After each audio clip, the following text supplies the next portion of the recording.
Salut à toutes et salut à tous et bienvenue dans cette nouvelle vidéo sur la chaîne C'est mon avis. Alors aujourd'hui on va déballer ensemble un produit, on va déballer ensemble un smartphone et il s'agit du Samsung A10. Le A10 c'est vraiment l'entrée de gamme chez Samsung. Pour qui veut un smartphone Samsung, c'est vraiment le moins cher actuellement. On le trouve aux alentours de 150 euros. Le prix officiel je crois que c'est 159 euros. Alors au niveau des spécificités techniques, on retrouve donc ce qu'ils appellent un écran Infinity V. Alors en fait c'est simplement parce qu'en fait la caméra selfie est dissimulée dans une encoche en forme de goutte, donc eux ils disent que c'est en forme de V. On a un appareil photo, enfin en tout cas un capteur de 13 mégapixels et un capteur de 5 mégapixels. Alors étant donné qu'il n'y a qu'un simple capteur à l'arrière, le 13 est à l'arrière et le 5 est à l'avant. On a aussi, alors un design fin, oui pourquoi pas. On a 32 Go de stockage, un écran donc 6,2 pouces, alors que c'est pas du OLED, hein, c'est ce qu'ils appellent du TFT, en fait c'est du LCD. Et on a évidemment un port micro SD pour étendre la mémoire et la possibilité de mettre double de cartes SIM, ça c'est du grand classique. Et évidemment ça fait la 4G. Alors c'est vrai que le dernier Samsung qu'on a essayé sur la chaîne c'était le A40. Et c'était plutôt un bon smartphone, mais c'est vrai que l'interface Samsung One UI, elle m'avait un petit peu rebuté. Et c'est vrai que Samsung, ils sont très chers comparé, quand on compare avec les concurrents en fait à caractéristiques égales.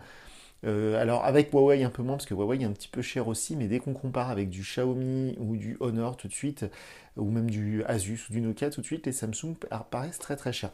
On va ouvrir tout de suite ensemble ce A10. Alors comme d'habitude, si vous êtes un habitué ou une habituée de la chaîne, vous le savez, mais je le précise à chaque fois, ce smartphone, je vais l'utiliser à titre personnel pendant plusieurs jours et je viendrai vous dire ce que j'en ai pensé sur la chaîne évidemment, c'est-à-dire que je vais le mettre dans ma poche, je vais mettre ma carte SIM à l'intérieur, je vais l'utiliser à fond pendant une grosse semaine et je viendrai vous dire ce que j'en ai pensé. Alors voyons voir pour l'ouverture de cette boîte. Alors au niveau du packaging, ça va, c'est pas trop cheap, hein, c'est pas très haut de gamme non plus, mais ça va, ça présente bien. Alors par contre, vous voyez, c'est en format étui, c'est assez rare, c'est pas une boîte qui se soulève, c'est une sorte d'étui. Alors on va mettre ici le petit étui justement. On voit là l'indication Samsung. Alors aussi, il y a le A20, le A20e, pardon, qu'on va peut-être tester sur la chaîne parce que beaucoup d'entre vous nous demandent des tests sur les Samsung entrée de gamme, donc que ce soit le A10 ici, le A20e qui est sorti il n'y a pas très longtemps. Alors les modèles un peu plus haut de gamme à 70 à 80, ça ne nous intéresse pas beaucoup parce qu'on trouve déjà énormément de tests sur YouTube sur ces modèles un peu plus haut de gamme. Alors qu'est-ce qu'il y a dans cette petite boîte, dans ce petit carton ? Voyons voir. Alors, on a plein de notices. Il n'y a pas de coque offerte, hein, visiblement.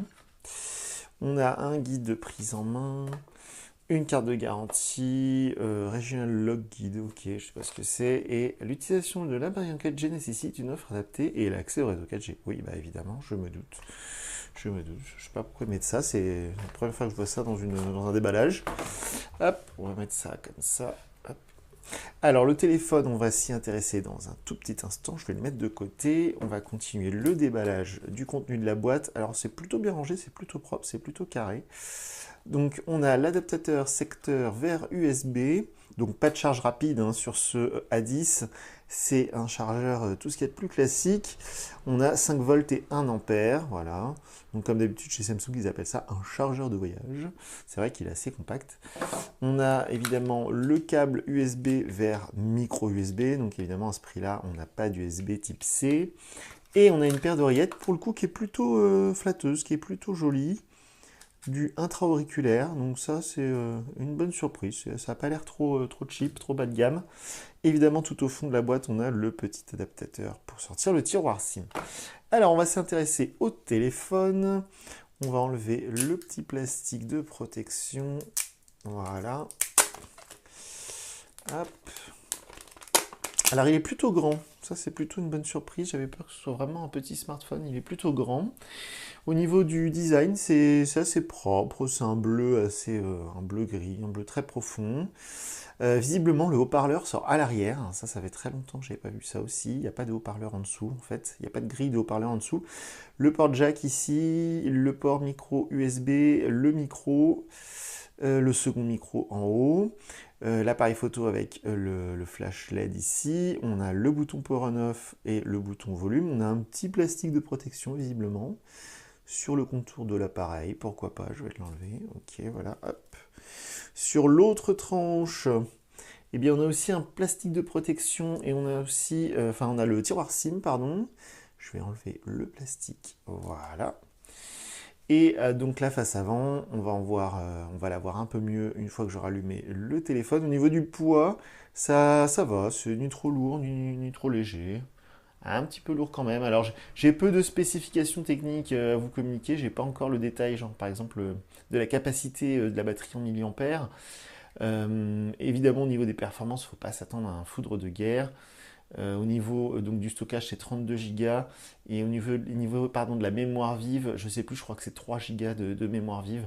Donc ça permet normalement de faire tout ce qu'on fait au quotidien avec un smartphone, c'est-à-dire passer des appels, faire des recherches sur Internet, aller sur les réseaux sociaux, utiliser le GPS. Mais de toute manière, comme je vous disais, moi je vais l'utiliser à fond, et puis je viendrai vous dire ce que ça vaut au quotidien. C'est un téléphone qui est alors en concurrence avec le Huawei Y6 2019 par exemple, qui est aussi aux alentours de 150 euros. Chez Xiaomi, dans ces tarifs-là, on va trouver, alors pas le Redmi Note 7, mais le Redmi 7, qui est aussi aux alentours de 150 euros. Alors, voyons voir, c'est parti. Hop. Qu'est-ce qu'il nous dit? Insérer une carte SIM, ok, de toute façon tout ça je le ferai après. C'est juste pour aller jusqu'à l'écran d'accueil, pour vous montrer un petit peu à quoi ressemble One UI. Ignorer pour l'instant, suivant. Alors, les réseaux Wi-Fi on ignore aussi. J'espère que ça va aller assez vite. Au niveau du format, c'est pas mal, hein. Au niveau des bordures, elles sont assez fines. Ça, c'est une bonne surprise.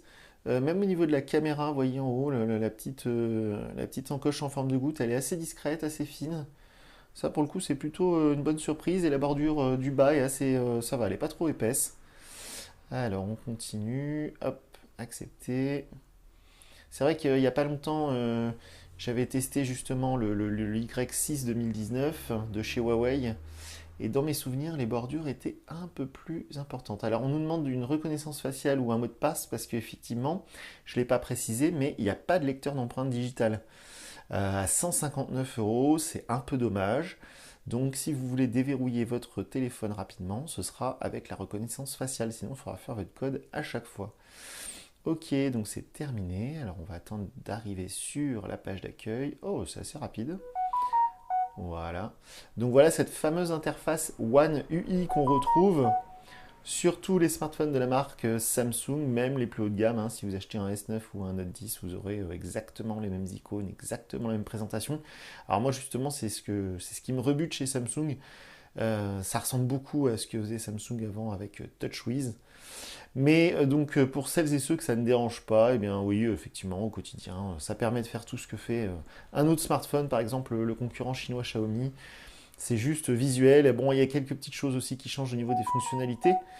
Alors ça commence à biper de partout. Euh, alors au niveau, hop, ouais, c'est pas mal ça. Par contre, pour sortir le tiroir d'application, il suffit de glisser vers le haut. Donc on a les trois boutons en bas. Il me semble qu'on peut faire disparaître les boutons pour naviguer par geste sur One UI. Donc c'est plutôt pas mal. Ça a l'air assez fluide, assez rapide, hein. Donc ça, c'est plutôt une bonne surprise. Ça a l'air de fonctionner vraiment pas mal. Donc voilà pour ce Samsung A10. Alors comme d'habitude, si vous avez des questions, vu que je vais m'en servir là pendant on va dire pendant les 15 prochains jours, on est le 15 août, donc je vais utiliser ce téléphone quasiment jusqu'à la fin du mois d'août. Donc si vous avez des questions, si vous voulez que je teste, ah mais il va pas se taire ce téléphone, si vous voulez que je teste des applications, des fonctionnalités bien particulières, n'hésitez pas à nous contacter via nos réseaux sociaux, on est présent sur Twitter, Facebook et Instagram. Et sinon via notre site internet www.cmonavis.eu, on a un formulaire de contact. Et puis sinon, vous pouvez aussi retrouver très bientôt un test écrit de ce téléphone sur notre site. Donc voilà pour le déballage de ce Samsung A10 que je vais poser délicatement ici. Moi, je vous dis à très bientôt pour une nouvelle vidéo sur la chaîne. Salut!